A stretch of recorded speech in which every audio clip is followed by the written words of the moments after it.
Kia tātou, rungi te karanga o tēnei hui. Welcome everybody to our policy and planning hui this morning. We have apologies from Councillors Walker and Cram, Mitchell and Dinny from NPDC. Can I please have a mover for the apologies? Thank you, John. Seconded Susan. All in favour, please say aye. Aye. Tēnā koutou. Before we get into the business, I'd just like to congratulate Jonathan on his appointment as chair of the Resource Management Reform Steering Group for Taranaki. Thank you, Jonathan. Look forward to working with you as we move through this interesting time. Confirmation of the minutes, please. Recommendations on page 5 that we take the minutes as read and confirm them from the previous hui. Can I please have a mover and a seconder? Yep. Jonathan, you happy with that? Yes. Jonathan move. Phil second. All in favour, please say aye. Aye. Kia ora tātou. Policy and planning update, page 11. Anne. Kia ora, Anne, welcome. Squeezing.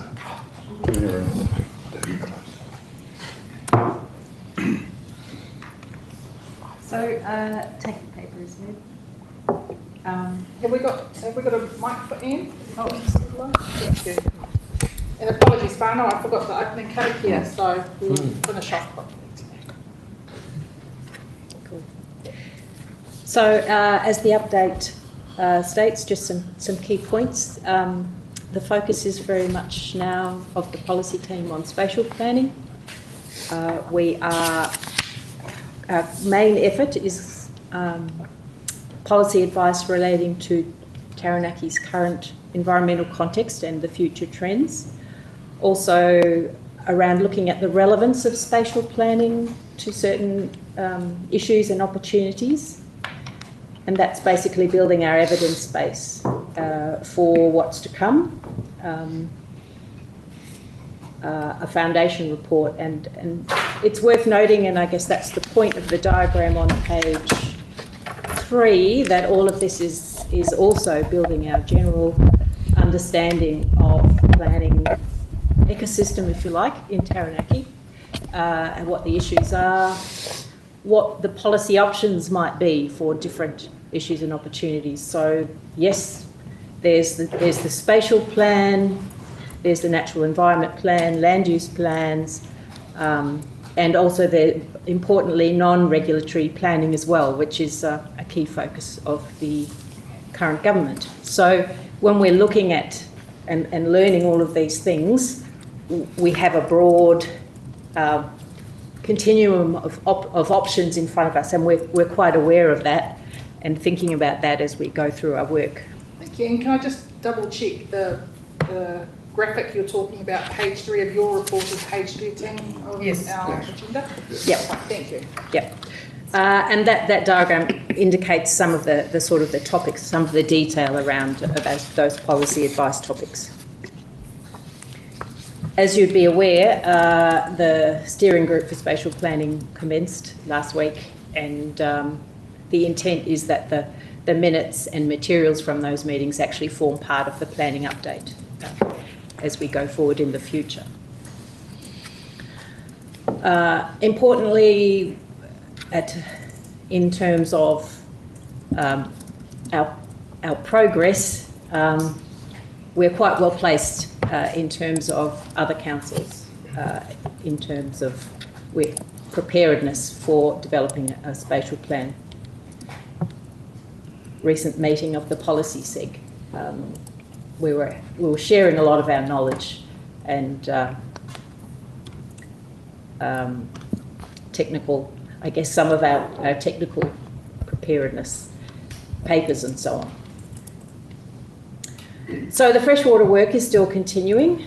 In terms of that appendix there, the concept of percent completion is not really terribly useful for going forward.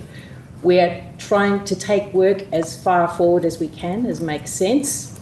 We're continuing work on important things like source water management, primary production. Water allocation is still a live issue, stormwater and wastewater, because on those we can work with iwi and districts on developing a policy approach without, we can do that while not setting expectations through stakeholder engagement at a broader level where the uncertainty makes it not terribly productive. Iwi engagement on freshwater is important still. We have been doing a series of hui, trying to update them on where we got to all of our various pieces of work. We've had 2 of those. The next hui in June is going to include an overview of the science program and where that got to in response to an expression of interest that was something that they would appreciate. So we were continuing that engagement. We expect that the engagement, the heads of agreement with Ngā Iwi o Taranaki on freshwater planning collaboration will be expanded to include spatial planning. We had a very good kōrero yesterday with Patayo, Ngā Iwi o Taranaki, just to initiate a conversation about how we do spatial planning together. In terms of new things for national reform, the Conservation Amendment Bill was something we came across, which we hadn't been aware of before. We will be looking at doing a draft submission, and that has quite a short time frame, so we'll be coming back for out of session approval on that, if indeed it is worthwhile, because we literally only met about it this morning. So in terms of whether there's something substantial that we need to comment on, it's very much along the same lines as the RMA reform in terms of reducing duplication and making things easier in terms of approving concessions and so on. So it's got a similar flavour. It might have impact obviously in terms of how it relates to spatial planning. It has it's talking about zoning, and it would be useful if we had a system where things joined up and were consistent. So the interaction of that with spatial planning is something that we'll be looking into.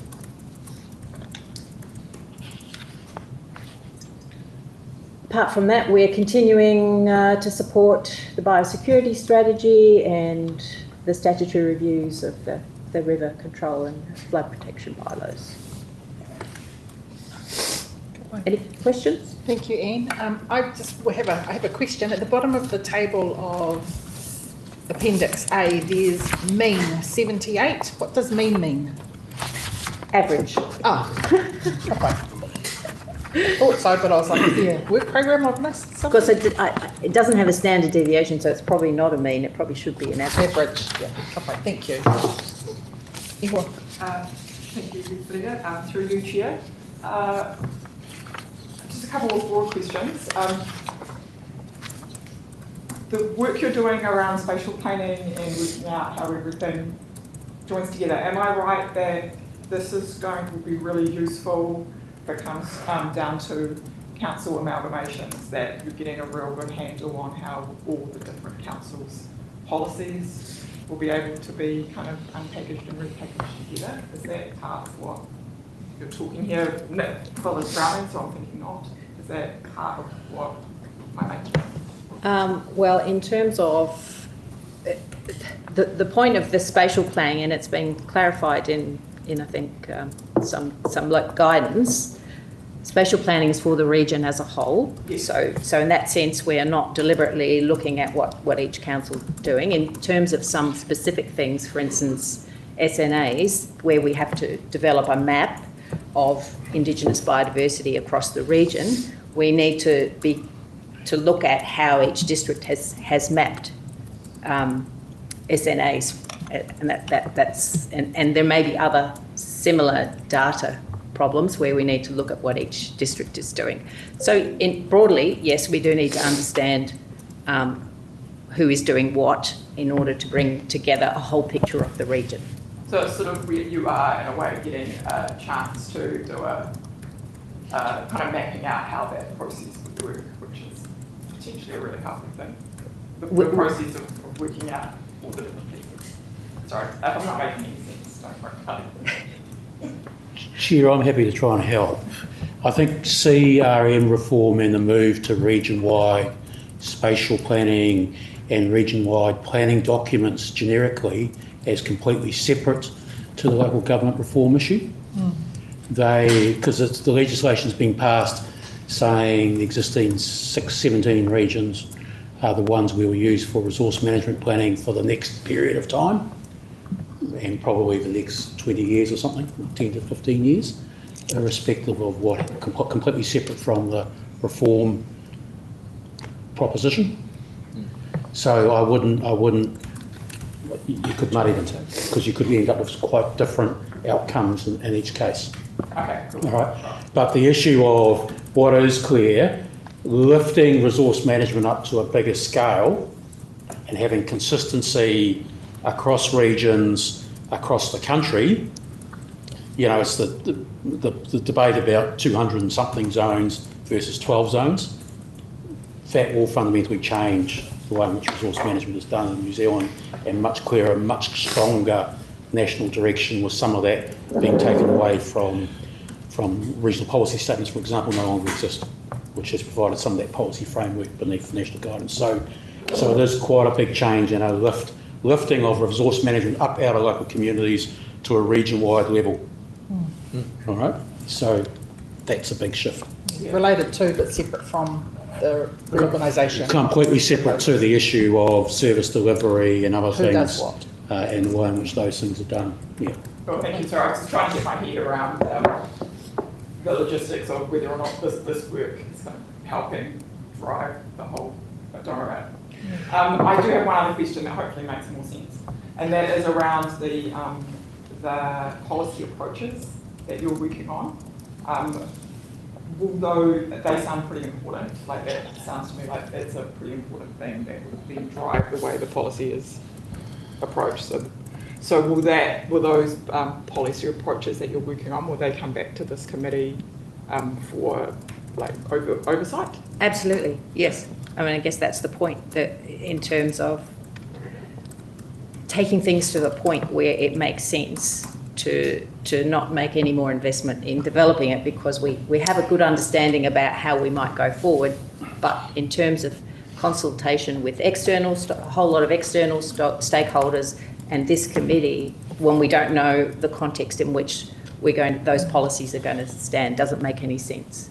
So we reach a point where we're happy that we have a good understanding of the issue and how it might be approached, and what our internal view and our district colleagues and Botayo, so that we have a good purview of the issue. It doesn't make much sense to go further than that, including to this committee. Okay, But it will absolutely come back. Absolutely, absolutely. And we can utilise our ability to call extraordinary meetings if we need to. If there are issues that we need to address outside of the normal cycle as well. Thank you. And in addition, there is the Freshwater Governance Board, they also participate in that decision. And I guess if they identified anything that they wanted to bring to this committee, we could do that. Thank you. Thank you, Tuhiao, and then back to Jonathan. Morena koutou. Yeah, thanks for the update. Yeah, it's a shame to see how much stuff's on hold, but that's the reality. I just had two questions. Given how much work's on hold, I was just curious if there's any staff cuts as a result of that. And the second question is on the Resource Management Reform Steering Group and the Freshwater Governance Board. Can we, in these updates, have a bit of a summary of what's going on and maybe a link to minutes if they're public? So can we just leave the first question with Steve, if there is a response to that? I didn't actually catch around the first staffing. question. About staffing. It might be helpful to... So the question was, I understand, will there be staff cuts as a result of work being on hold? Yeah. That's the question? Yep. No. I don't have any intention of doing that at the moment. You're really asking, am I planning to proactively go out there and restructure the organisation? And the answer is no at the moment. Well, I'm just wondering if there's effects of these holds on staff not having work and that kind of thing. I think there's heaps of work here. It's just the prioritisation of what's most pressing at the moment. So I think that's a conversation that we can... Yeah, let's have that conversation offline, particularly because we're just talking about actually moving on RMA, resource management reform, which is a whole major piece of new work that we hadn't anticipated doing until, well, obviously the legislation's now in the House and passing through. So there are changes going on, and there is a transition phase with that, but there is a whole bunch of new work coming at us. And what's also been highlighted, of course, is the changes to the Conservation Act, which again fundamentally changes the way in which conservation planning and national park plans have been done in the past. And that includes establishment of a new national conservation NPS, the equivalent of it, and a new area planning framework, and obviously with the Monga and the I can't think of his proper name, the former national park in our boundaries. It is of absolutely importance to this region and will need to be taken into account as the spatial planning work and other new planning frameworks get implemented under new legislation. So that's yet another piece of new work where we will need the appropriate skills and competencies to get the work done that needs to be done under the new legislation. Good point. Thank you, Steve. Tuhio, can you repeat your second question, please, Ewa? Just around the Resource Management Reform Steering Group and the Freshwater Governance Board, just if we could have an update on what they're doing in these updates. And so the Freshwater Governance Board is an internal staff working group that continues to meet, and that's the group which Maria works with. And we have the one with iwi, which includes, used to be Dion, Mitchell, My steering group. Anaru, the steering group, that continues to meet as needed. Do those conversations just come through us as part of reports, right? We don't. So the outcomes from that group, yeah, they're really providing guidance at the staffing level. They get reflected. All the work that Maria does with Potaiaho and the feedback we get from the steering committee with those three iwi chief executives all flows through here. And we've just had our first RM reform steering group, hoi tuhiao, so how that gets fed back through this council. Did we determine that yet, Jonathan? Yes, it does. Yeah. Okay, and that comes back through us as well. Yeah, to this committee. To this committee. Ka pai. Awesome. Thank you. Kia ora, ngā mihi. Jonathan, your Yes, question, please. Kia ora. Thank you, Chair, through you. Anne, thank you very much for your report. Can you expand a little bit when you said in terms of the spatial planning work that you're receiving guidance? Is there a difference between a view that's being expressed to you and guidance? Is guidance coming from a statutory body like the government, or what? And who's the group or the list of different groups who are giving you guidance to form your policy view? We're not forming policy views at this stage. We're analysing policy. Oh, sorry, I thought that you said that there are views being formed. Internal? We're like any policy analysis process, we're pulling information together, evidence, data, and presenting it in different forms. One of those is what is our context and what are the trends in relation to the key issues, the key topics, if you like, in the environment, the economy. Our team is specifically focusing on the environment at the moment. And then the other type of advice is options, issues and opportunities and options, which relates to what do we know. For instance, spatial planning has largely got an urban focus. What's the situation for the rural environment? What are the issues and opportunities, and are they relevant for spatial planning?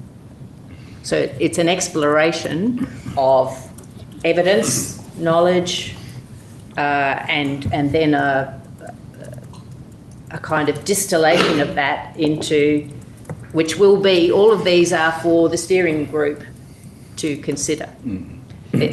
It's just a documentation of what do we know, what's relevant, that will actually flow through the governance framework when in place. Okay. And then one more question. Thank you, Chair. In terms of long-term spatial planning, there will be no doubt a significant decommissioning of infrastructure around the energy sector, but that's not part of the points that you've raised where you are thinking and having discussions. You know, obviously there's quite a bit of work in that space that will be coming up in the next decade. Yeah, I mean, that will form part of the spatial planning process. Okay. In the future. Good. Thanks for clarifying. Thank you. Yeah. Kia ora, any more questions? John? Just one thing. You've half answered it anyway about the conservation bill meeting this morning. But since our last meeting, those other couple of things that have changed, is there anything that's really significant that will impact on us or we need to make a decision on later on the changes, the reforms that have come through? You've got the... There's really only the forestry one. Yeah. I mean, they're sort of trickling through. Yeah. There's been quite a number this year, as you would note. There was a number last time. Yeah, it's basically since the last meeting, really. Yeah. Anything you've read that... Well, I'm bringing up anything that's arrived since the last meeting. Yeah. Thank you. Dion?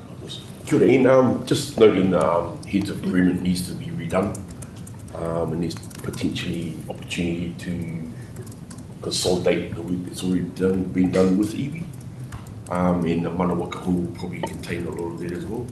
Is there any non-regulatory planning options around consolidating all that work that's been done? Well, as I think you might be, we're looking at quite closely non-regulatory planning in general, particularly around freshwater, and that's an active area of exploration that we are, and that would include iwi freshwater values. Yes, so yeah, we're definitely looking at that as part of the solution, the planning solutions, as it were. Yeah. Thank you. Tuhiao, did you have another partai? Jonathan just reminded me, there was an announcement this morning from the government that Port of Taranaki has been chosen for the LNG plant. And I was just wondering if, probably not today because it's quite new, but if we could get an update at some point on how that will affect, like what involvement TRC will have to have with that, that would be useful. Kapai. We can note that, please, team. Thank you. Kia ora, Tuhiao. With that, Arno, can I please ask for a mover for the recommendations on page 11 that we received the memo and note the progress? Mover. Thank you, Grant. Seconder. Thank you, Lee. All in favour, please say aye. Aye. Any against? That's carried. Kia ora. Agenda item 3, groundwater quality state of the environment report. Over to you, Abby.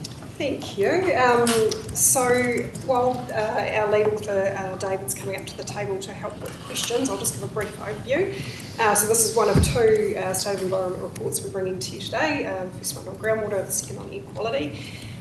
This report summarises the state and trends of groundwater quality in Taranaki across 38 bores that we monitor over time. Groundwater quality in the region is driven by a range of different things, both naturally occurring and also the result of our own activities. Naturally elevated levels of things like iron, manganese and ammoniacal nitrogen are common due to our volcanic geology, so they occur across the region as they do in neighbouring regions in some areas. However, in shallow, more unconfined groundwater, where water can easily trickle into the groundwater system, things like nitrate, nitrogen and E. coli tend to be more the things that we see in terms of elevated levels, and they can be a combination of both historic and current land use impacts and discharges from septic systems and things like that. So I'll just touch on nitrate briefly and then E. coli as well, because they were the 2 that sort of show up as perhaps being more prevalent in terms of the issues we have in terms of groundwater quality. So nitrate makes its way through the soil and into groundwater from farms, industry and septic systems and into surface water through groundwater base flow. So during summer we don't get a lot of rainfall and it's a bit drier. The water in our rivers and streams generally comes from our groundwater system, which is when we tend to get elevated nitrate levels, which fuels algal growth and things like that, which is why we get periophyton and those sorts of things.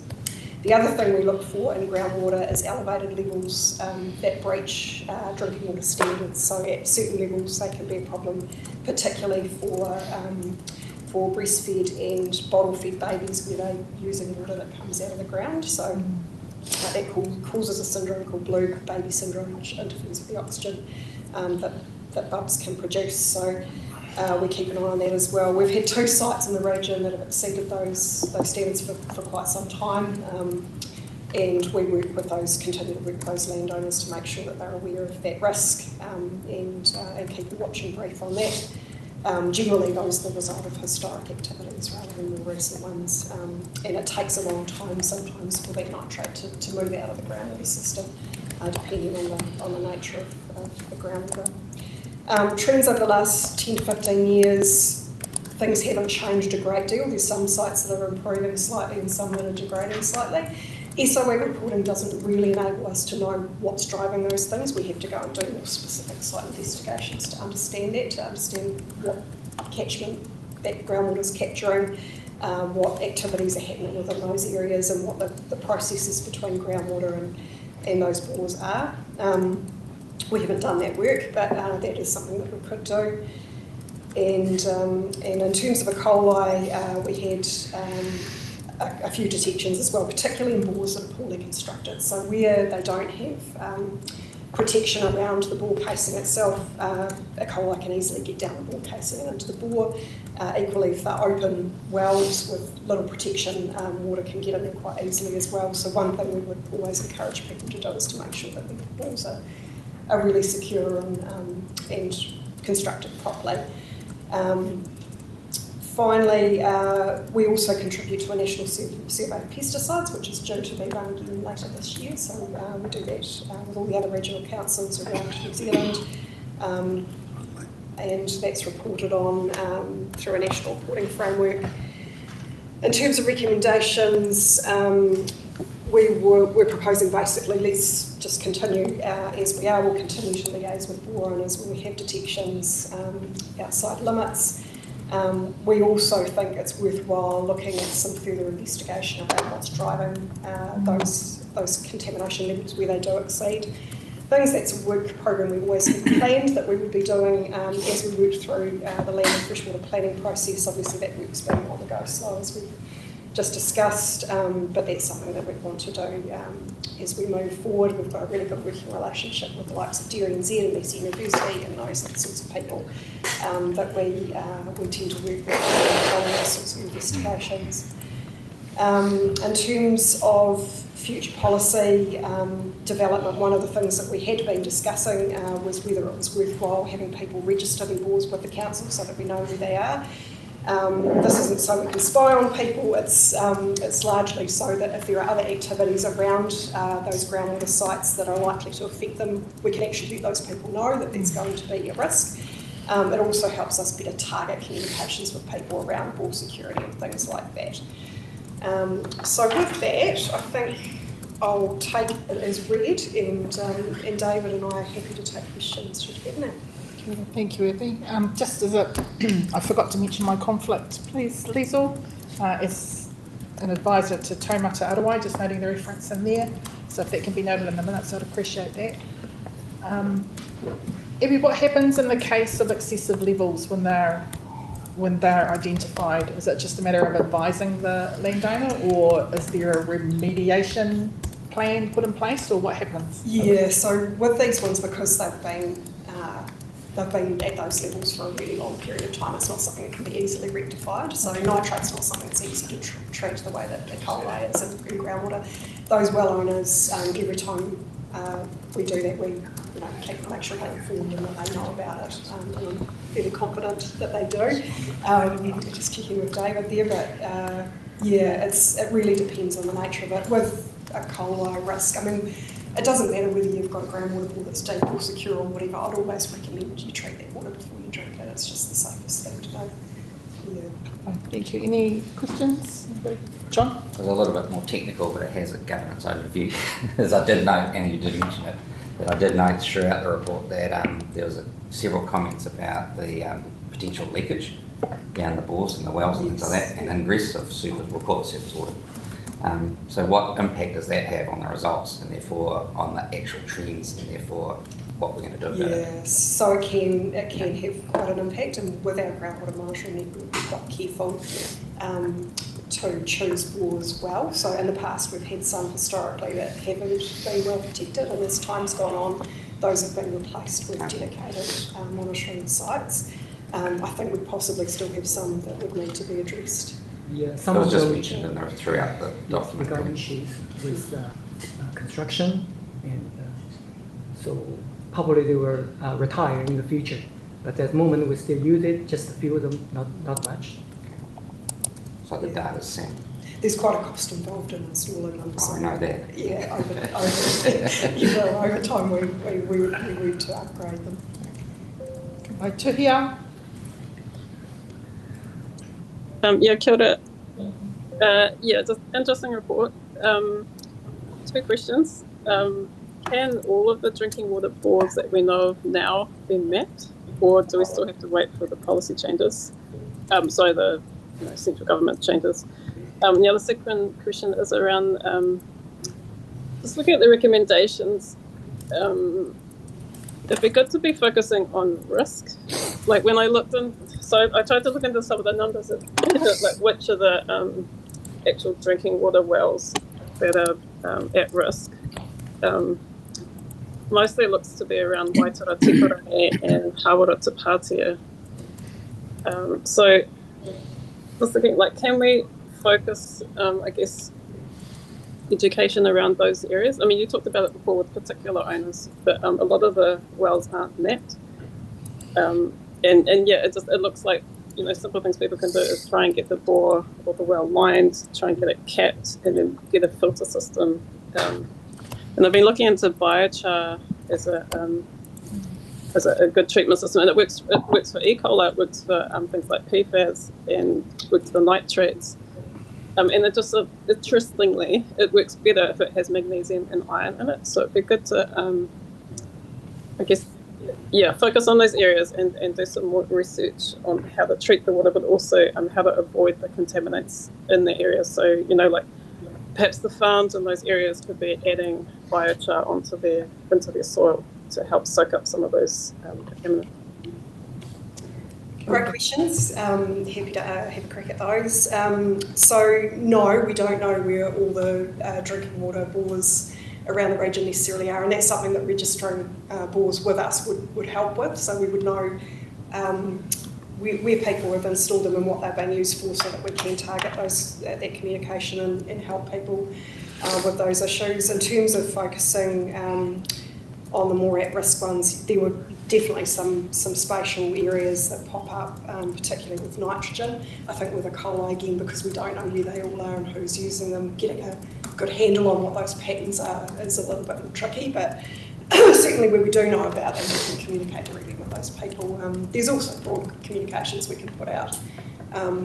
We've had campaigns before and other matters that are of interest to people, so we can certainly do that. I don't know much about biochar myself.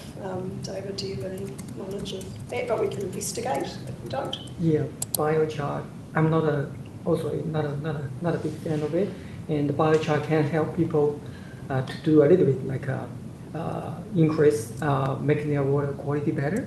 But it's in the long run, it still needs time to test. So it sounds like there's a bit of development there that might still be needed, but we can have a look into that and find out a bit more about it. Right, thank you, Tuhia. Any other questions, Dion? Just around the connection between the groundwater and surface water. I understand it's very complex and complicated. What's the main barriers to having a great understanding of those connections? Yeah, no, it is tricky, and if you look at a catchment from mountain to sea, there will be areas through that stream or waterway which are receiving groundwater, and other ones where groundwater, surface water might be discharging into the groundwater system. So streams can both lose and gain water from groundwater, and it can depend on the season and where groundwater levels are at and what else is happening at the time as well. So as the groundwater system gets higher and that connection's stronger, then they tend to be receiving water, but it varies and it can depend on the nature of the soil and geology and all that that sort of thing as well. There are things you can do to map that, including a range of techniques that were developed or more developed by GNS in recent years in terms of testing the age of the water and some of the other isotopes and things like that tell you about what the lag time is between water hitting the ground and then entering that waterway. But they require more in-depth investigations and sampling and testing and can be quite expensive. So that's something we would probably look at if we felt we needed to go and really intensively investigate something. You can run those on a regional scale to sort of get a bit of an idea of those lag times, but that's not something we've done in Taranaki. Just one other question. So the changes to the Environmental Reporting Act, they brought in the drivers and outlooks. Yes, yeah. And there was also a Te Ao Māori impact category. Is that just applicable to the synthesis and the main reports? Yes. So that national monitoring direction is really for Ministry, well, MSURG now, I suppose they are, Ministry for the Environment, the national reporting that they do.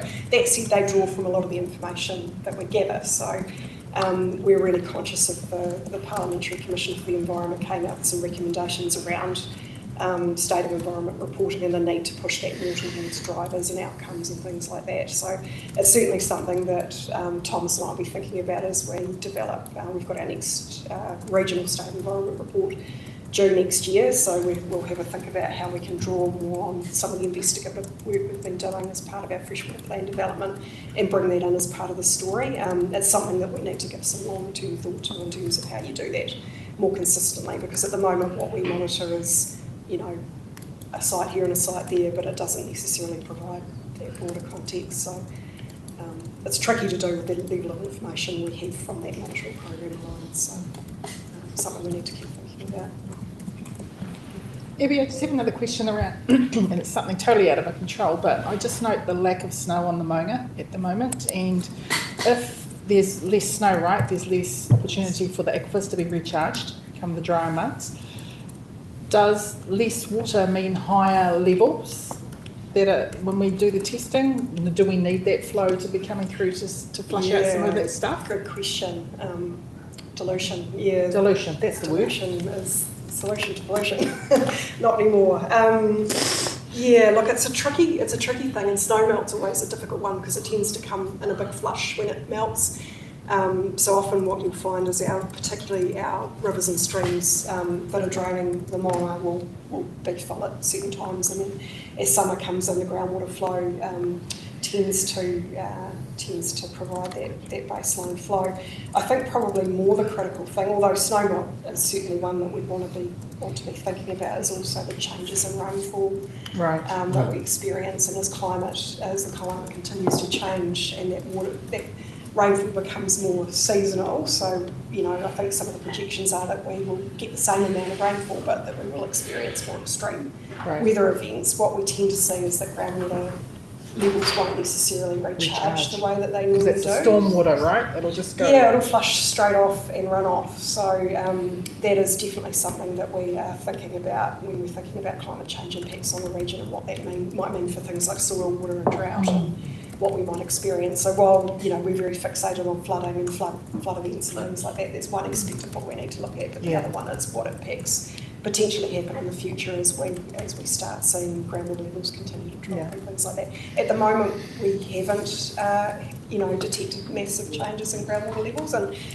we'll be working on a groundwater quantity report to come to this committee in the not too distant future, which will give us an update on that. But yeah, certainly something to think about. We've got the historical data that'll allow us to see if there is a great perfect. Thank you. Any other questions, Anna?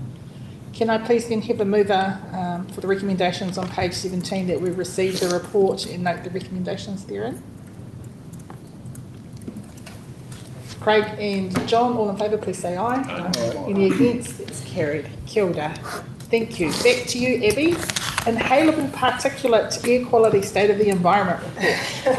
So I'll just ask Vaughan Turner, our air quality scientist and expert, to come up, and I'll just give a brief overview again while I've got the talking stick. So we monitor continuous air quality at one site in the region, in New Plymouth at Central School. It was installed in 2016 and it was upgraded in 2022 after reaching end of life. You'll note there was a brief period of time where we didn't monitor after COVID. It took us a long time to get that equipment into the country and get it installed, longer than we hoped, and during that time the site failed. We monitor for particulate matter, fine airborne particulate matter that enters our lungs and can cause health problems, particularly over the long term. We report, or rather other councils report against national standards that have been in place for about just over 20 years that monitor for short-term exposure, and in some of those regions they have designated airsheds where they're required underwater to monitor and report on air quality and those risks against those standards. Where there's a risk of regular breaches of those standards. In Taranaki, we don't have a designated airshed, but we do keep a watching brief on air quality in New Plymouth, given it's got the largest population of people, hence the largest number of people that could potentially be affected. The current national standards, as they stand at the moment, require monitoring against PM10, which is particulate matter that exceeds 10 micron. The government's been consulting for some time around a potential shift to PM2.5, which are much smaller particles, but can also get into our lungs and affect us, which would bring it into line with World Health Organisation guidelines that are currently in place. We monitor for 2.5 at our central school site, so we're monitoring for those for that level of risk.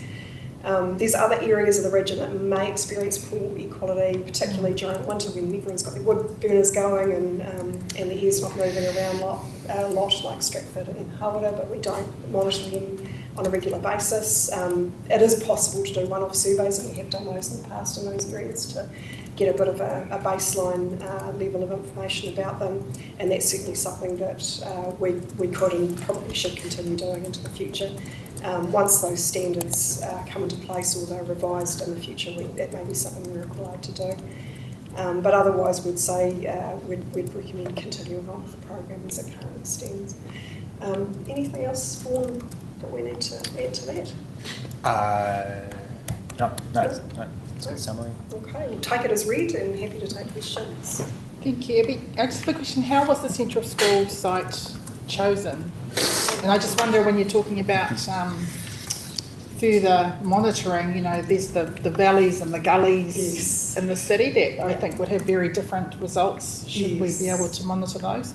And what would it take to have a broader understanding of those issues across our rohe? Good question. Do you know why it was chosen? Yeah, central school, well, it's located there because it's in the middle of biggest population. New Plymouth, obviously, it's got the biggest population. It's close to a couple of main roads, State Highway 3, so you've got vehicle emissions. It's also in a residential area, so you've got the home heating emissions. So it's kind of worst case urban scenario, if you like. And so we infer that air quality around the rest of the region is not likely to be worse. It's a very expensive station to set up the equipment and the maintenance, so it's not something that could be set up in multiple places around the region effectively. But there is a shift in air quality. There's a lot more low-cost sensors coming on board that are available. A lot of councils putting a network of these low-cost sensors to get a spatial picture of air quality. They're not as accurate and they're not of a regulatory standard, whereas our instrument is. Right. So that's the trade-off. Yeah. One really good one that meets the regulatory standard, or a network of potentially not reliable data. That's right. So that they can be treated as a screening level study. So we put them out, we find, oh wow, these results are really high. Then we would look at putting a more accurate instrument in if it was justified. Interesting. We'll come to Tuhio and then back down to Grant. Kia ora. Interesting report. And great to understand that last question. I guess, if we focus on where's the risk, it's good to have a sort of generic average sample that we can compare with other countries and cities. But as far as risks goes, it looks like evening joggers around town are probably at risk and maybe people commuting to work by cycling or walking in the morning and the afternoon. So other than that, it'd be industrial waste and burning rubbish. So I'm just thinking if we can use this report to sort of target some education for the community on maybe don't go jogging in the evening in winter around where people are burning fires. And the same, like particularly burning rubbish, I still see a lot of people just do it as a regular way of getting rid of their waste, especially the ones who are off the main rubbish pickup routes. So there's nothing in this report that I could see on that, but that for me, like when I look at my neighbours who are constantly getting the burnt rubbish from the other neighbours coming into their section, that is quite a serious health risk if you think of Parkinson's and cancers and stuff. Yeah, that's all for me. Am I correct in saying that we actually can't burn rubbish in urban areas across the Roki? Is that? Yep, there's a rule in So if there. that's happening to here, if people are burning rubbish in urban areas, that's rural, like at Oh, Almarai and on farms and Yeah. rural neighbourhoods. So where there is rubbish collection, you're not allowed to burn waste. But outside of that, where there's no rubbish collection, then it is permitted under the air quality plan. And it's not ideal. It will result in localised high levels of air pollution, but those fires burn out fairly quickly, so the effects would subside. But yeah, it's a problem. We do get complaints about outdoor burning. Our compliance team check those out. Yeah. it's the potential cumulative effect of those fires, right, to here that you also have a concern about. So perhaps just more education about what to burn and what not to burn, and to be more mindful of the communities you live in when we do it, perhaps. Yeah, like I know lots of my cousins, they burn regularly, like every week. And when I try and talk to them, they don't believe me. So if we had education coming from somewhere else, it would be really useful. Good point. Any other questions? Sorry, Grant. Yeah, through you, Chair. Page 146, 1.2.2. I just noticed there that 2001 the Stratford survey was done and it didn't meet the requirements. Is there going to be another one done? And supplementary to that, South Taranaki hasn't had any, and I would have thought with the industrial size down there, I would have thought there may have been testing done down there as well. So two questions: is there going to be a follow-up in the Stratford one, or was that just a one-off spot because of, I see there it's got about the timing of the year and ultimately it could be the weather conditions at the time, but was there going to be a follow-up since it didn't meet the requirements? And then secondly, South Taranaki. Yeah, so it was actually 2021 that the Stratford survey was done. There was intended to do some follow-up. Yep. And that will be good to do. That's where it's got to. Okay. And I think to that discussion about sort of a broader range of monitoring some of the other areas, urban areas around the region, it would roll into that potentially. So yes, it would be, we would consider doing some monitoring as part of that smaller regional centres. So we'll take away an action to have a look at that and get some costings on it and what it would take to do it. There's some new tech that I think that's starting to come out around it that would make it a little bit cheaper, but we can certainly have a look at it and where we would recommend. And in terms of the sort of South Taranaki industrial sites that you're talking about? Through your Chair, it's just basically that there is a lot of big industrial sites here. Are they looking at doing that, or do they do it themselves, some of those? So they're obviously all consented for air discharges, but we do annual monitoring for fine particulate, which we're talking about, around several of the large industrial sites, your Fonterras, Balance, those places, as part of the compliance monitoring program. Yeah, that gets reported on within those compliance monitoring reports. Good one, thank you. Any other questions? Thank you, team. Can I please have a mover and a seconder that we receive the report and note the recommendations therein? Susan, seconder. Lee, thank you. All in favour, please say aye. Aye. Any against? It's carried. Kia ora. Thank you, team. Thank you, Ebby and Vaughan. Over to you, Kumba, for the Taranaki natural hazard and land use gap analysis. Thank you. Through you, Chair. So this gap analysis was completed as part of our initial spatial planning work. Natural hazards is a pretty big part of any spatial plan, so we wanted to get a really good handle on what is all the data that we hold in the region across the councils, but also relevant national data sets, and what's good for use in the spatial plan, where do you use, what's useful for a district plan, what can you use in an actual site-specific assessment. And just to note, while this does say TRC on the cover, that was just because we were the contract holders. This was done in collaboration and co-funded by the 4 councils of the region. I'll take the report as read.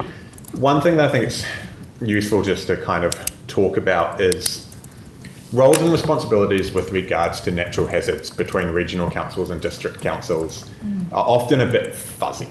And this is actually something that's getting improved in the new regime, and it's getting more clarity around it. But in terms of a lot of the guidance that there's different bits of guidance with every different hazard. But a good way to kind of think about the regional council core responsibilities is it's that high level first pass across the region to go, well, here is like a very high level of assessment that then helps you understand where you might have particularly risky areas, so you can have very high level policy considerations. But that also helps you identify where you need to do more detailed work.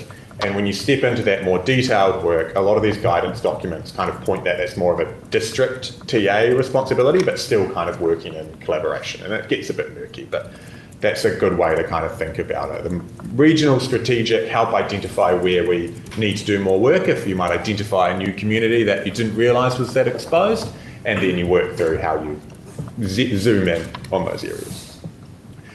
Overall, the key takeaway from the report, which was pleasing to read, is for the spatial plan, we're not too bad. We've got pretty good coverage of a lot of natural hazards at that regional level. The 2 gaps that the report highlights in that area are with regards to flood modelling. That's being addressed at the moment, and there's those regional flood models are being kind of verified and kind of proofed for appropriate public release.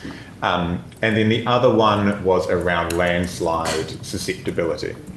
Now, this is an area which we have since been digging into and has proved very complicated. And we're still kind of looking into the analysis and the next steps.